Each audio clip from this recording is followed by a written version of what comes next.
Hi Prakash గారు. Hello అండి. ప్రకాష్ టాక్స్లో ఈరోజు మనం చేయబోయే వీడియోలో ఇది నా పర్సనల్ క్వశ్చన్. నేను రీసెంట్గా చదివాను సార్, 20-80% అని ఒక ప్రిన్సిపల్ ఉంది. అసలు ఆ ప్రిన్సిపల్ ఏంటి, దాని గురించి రిలేటెడ్గా ఏమైనా బుక్ ఉందా? చాలా మంచి ప్రశ్న అడిగారు. దీని మీద రిచర్డ్ కోష్ అనే ఒక రైటర్ రాశారు. చాలా పుస్తకాలు ఉన్నాయి, కానీ ఇది కొద్దిగా పాపులర్ బుక్. 20-80 ప్రిన్సిపల్ మీద. దానికి ట్యాగ్ లైన్ కూడా ఉంది ఈ పుస్తకానికి అనమాట. Achieve more with less. అంటే 20% చేసి 80% రిజల్ట్ తీసుకోండి అని ఈ తెలుగులో కూడా ఉంది. సో ఈ ప్రిన్సిపల్ విషయానికి వస్తే ఇది విల్ఫ్రెడ్ పారెటో అనే ఒక ఎకనమిస్ట్ ఉన్నాడు అనమాట, ఇటాలియన్ ఎకనమిస్ట్. ఓకే. అతను చాలా డేటా చూస్తూ ఉండే అనమాట. జనరల్గా ఇలాంటి వాళ్ళు డేటాలో కొన్ని ప్యాటర్న్స్ చూస్తారనమాట. ఈయన ఒక ప్యాటర్న్ చూశాడు, అక్కడ నుంచి ఆయనకు వచ్చిందనమాట 20-80 అనేది. ఫస్ట్ ఆయనకు తగిలింది ఏంటంటే, ఫర్ ఎగ్జాంపుల్ ఇటలీలోనే ఆ రోజు 80% of the land was owned by 20% of the people. Okay. So అలా చాలా చాలా ఆరు లేకపోతే 20% of the what you call diseases result in 80% of the patients. ఒక 4-5 వ్యాధులు చాలామందిని అది చేస్తాయి.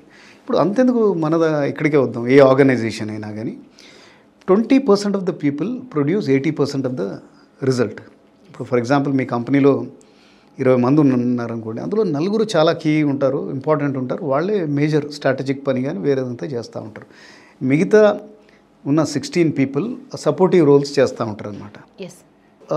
80-20 రూల్ బేసిక్గా ఏముంటుందంటే, relationship between input and output ఎప్పుడు సేమ్ ఉండదు. అంటే ఇంత కష్టపడితే ఇంత రిజల్ట్ వస్తుంది. మనమే కష్టపడవచ్చు, లేకపోతే చాలామంది కష్టపడవచ్చు. అంటే అందరూ ఒక ఆర్గనైజేషన్లో కష్టపడితే అందరూ 50-50 ఉండాలి కదా, అలా ఉండదు అనమాట. లేకపోతే మనం చేసే పనిలోనే 50-50 ఉండదు. ఓకే. సో దీనికి మీకు ఒక 5-6 ఎగ్జాంపుల్స్ ఇస్తే, చాలా ఇంపార్టెంట్ ఎగ్జాంపుల్స్, ఇక అర్థమైపోతుంది మొత్తం. అండ్ మీరు పుస్తకం కానీ కొన్ని చదివేస్తే you'll get to know everything. So will quickly run through those 6 points. Okay. ఇప్పుడు ఫర్ ఎగ్జాంపుల్ గ్రోత్ ఉన్నదనుకోండి. గ్రోత్ అనే దాంట్లో 20% ప్లానింగ్, 80% యాక్షన్. మనం గ్రో కావాలి. సో ఫర్ ఎగ్జాంపుల్ మనం ఒక ఎగ్జామ్ పాస్ కావాలి అయితే 20% మనం ప్లాన్ చేయాలి. అంటే మనం ఎప్పుడు లేస్తున్నాం, ఎన్ని గంటలు చదువుతాం, ఎప్పుడెప్పుడు ఏ సబ్జెక్ట్స్ చదువుతాం, ఇవన్నీ అనమాట.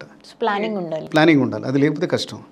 అంతేగాని ఎక్సెసివ్గా 80% ప్లానింగ్ చేసి ఇలా చేస్తామనేసి అసలు చదవడమే లేదు, ప్లానింగ్లోనే టైం పోతుందంటే కూడా కాదు. సో 20% ఆఫ్ ద టైం మనం టైం టేబుల్ పెట్టుకొని ఇలా చేసి 80% ఆఫ్ ద టైం మనం అది ఫాలో అవుతున్నాం అనుకోండి, వీఆర్ యాక్చువల్లీ యాక్టింగ్, దెన్ మీకు గ్రోత్ వస్తుంది. ఇంకోటి పీస్ ఆఫ్ మైండ్. అందరూ పీస్ ఆఫ్ మైండ్ కోరుకుంటారు కదా. 20% ఈజ్ కంట్రోలింగ్, మన మీద మనకు కంట్రోల్ చేసుకోవడం. ఎందుకంటే మనం కొన్ని యాక్షన్స్ మూలానే మనము డిస్టర్బ్ అవుతాం, మనం అనుకోకుండా, లేకపోతే అదుపు తప్పి చేసే యాక్షన్స్ మీద. 20% is controlling, 80% is letting go. చాలాసార్లు కొన్ని పట్టుకొని కూర్చుంటాం, ఈ పని ఇలానే జరగాలి, లేకపోతే వీళ్ళు నా మాట వినాలి. అలాంటి దాంట్లోనే మన పీస్ ఆఫ్ మైండ్ పోతుందన్నమాట. So 20% is controlling yourself, 80% is letting go. Okay. Fitness, అందులో ఉన్నారా మీరు? ఫిట్నెస్ అనుకుంటున్నాను సార్. అయితే ఇది చెప్తే ఇప్పుడు మీరు చేస్తారు కావచ్చు. ఫిట్నెస్లో కూడా 20% ఈజ్ ఇంటెన్సిటీ. ఎలా అంటే రోజు కొద్దిగా ఒక పరిగెత్తేవాడైతే ఇంకొక 100 మీటర్లు ఎక్కువ పరిగెత్తడం, వెయిట్స్ ఎత్తేవాడైతే ఇంకొక కిలోను 1/2 గ్రాము, లేకపోతే గట్టిగా చేయడం, అలా 20% is intensity, but 80% is consistency.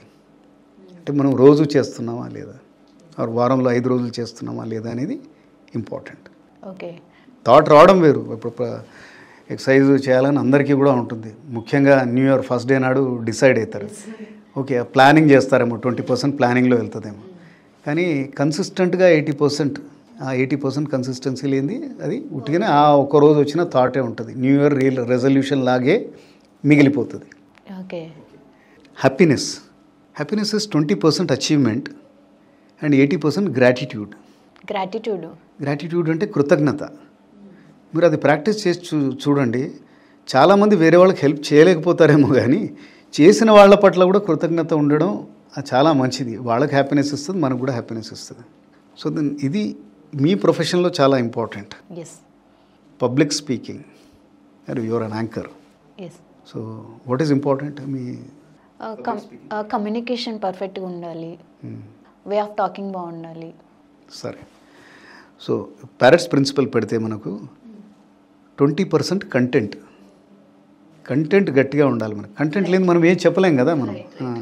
మనకు సబ్జెక్ట్ మీద అవగాహన ఉండాలి. And 80% is confidence.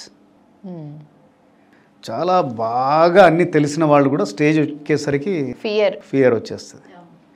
సో అనర్గళంగా మాట్లాడవచ్చు, కానీ కంటెంట్ లేకపోతే కూడా మాట్లాడలేం కదా. సో ఈ రెండు ఇట్లా బ్యాలెన్స్ కావాలి. ఓకే. సో కానీ ఇక్కడ ఇంపార్టెన్స్ దేనికి ఉంది? కాన్ఫిడెన్స్కి ఉంది. 80% ఆఫ్ కాన్ఫిడెన్స్. అదే ఎప్పుడు సమానంగా ఉండవని చెప్పాను కదా, ప్యారెట్స్ ప్రిన్సిపలే అది. ఇక లాస్ట్, ఇది చాలా ఇంపార్టెంట్, నెట్వర్కింగ్. ఈరోజు ప్రపంచం అంతా నెట్వర్కింగ్ మీదే నడుస్తుంది. మీ నెట్వర్క్ బాగా ఉంటే ఎక్కడికైనా వెళ్ళొచ్చు, ఏ పొజిషన్లో కన్నా వెళ్ళొచ్చు, ఒక కొత్త జాబ్లోకి వెళ్ళొచ్చు. సో సక్సెస్కి ఈ కాలంలో అయితే నెట్వర్కింగ్ ఈజ్ వెరీ ఇంపార్టెంట్. నెట్వర్కింగ్లో అందరు ఏదో అనుకుంటారు, కానీ ఇది ఉల్టా రివర్స్. ఇది మళ్ళీ ఈక్వల్ కూడా ఉండదు. ఇది 20% ఈజ్ ఆస్కింగ్. నెట్వర్కింగ్లో నెట్వర్క్ అయినప్పుడు ఫ్రెండ్స్ నెట్వర్కింగ్ ఎందుకు చేస్తారు? ఏదైనా అడగడానికో లేకపోతే ఇంకేదైనా హెల్ప్కో, అది. But it is only 20% is asking and 80% is giving. మీరు ఎప్పుడైతే ఇస్తారో, ఎవరైనా అడగకుండానే వాళ్ళకి హెల్ప్ చేయడం అది చేస్తారో, people will get attracted to you. మీ గురించి నలుగురు మంచిగా మాట్లాడుకుంటారు. So that spreads. Yeah, right. Thank you sir. Pleasure.